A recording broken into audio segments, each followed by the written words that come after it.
আগামীকাল ভোটিং কোন পক্ষে যাবে এটা আমাদের হাতে নেই, কিন্তু আমার ভোট কোন পক্ষে যাবে এটা আমার হাতে। আপনার ভোট কোন পক্ষে যাবে এটা আপনার হাতে। বিজয়ী দল আপনার জন্য কি সিদ্ধান্ত নেবে এটা কোনো ম্যাটার করে না, আপনি নিজের জন্য কি সিদ্ধান্ত নিলেন এটাই ম্যাটার করে। কেন দিন শেষে আপনি আমি কিন্তু সেই একই পেশায় নিয়োজিত থাকব। কোন দল নির্বাচিত হইলে আপনার প্রতিবেশী থেকে আপনি বেশি সুযোগ সুবিধা পাবেন, যদি আপনি এখনো এই কনসেপ্টে থাকেন তাহলে আপনি ভুল জগতে আছেন। কেননা সূর্য যখন ডোবে তখন তার অন্ধকার কিন্তু পৃথিবীর প্রত্যেকটা কোনায় কোনায় নেমে আসে। বিবিএসসি 2026 অনুযায়ী বাংলাদেশের মোট জনসংখ্যা 17,80,00,000-এর কাছাকাছি।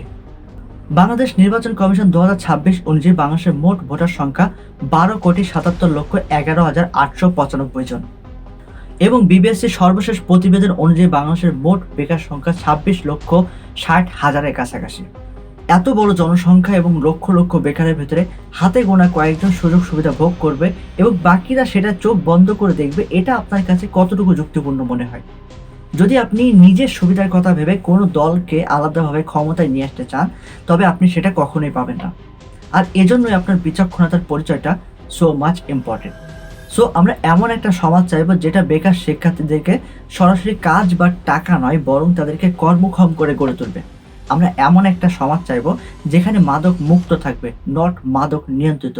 কেননা মাদক মুক্ত সমাজ এবং মাদক নিয়ন্ত্রিত সমাজ এই দুইটার ভিতরে কিন্তু অনেক বড় তফাৎ আছে। প্রত্যেকবার নির্বাচন আসলে আমরা ক্যাম্পেইন করি সৎ এবং যোগ্য প্রার্থী নির্বাচন করুন, but this is heart breaking truth যে বাঙালি জাতি হিসেবে আমরা এতটা নিকৃষ্ট যে নির্বাচন আসলে আমরা নিজের আর্থিক উন্নয়নের কথা ভাবি।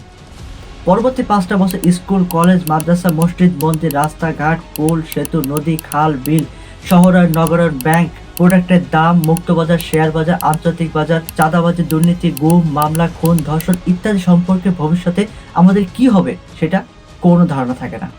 আমি আপনাকে বলবো না কোন দলে ভোট দিতে হবে, আমি আপনাকে বলবো না আপনার এলাকায় কোন প্রার্থী ভালো, আমি আপনাকে এটা বলবো আপনি একজন অসাধারণ, সুস্থ, সুন্দর, সঠিক বুদ্ধি বিচক্ষণতার মানুষ।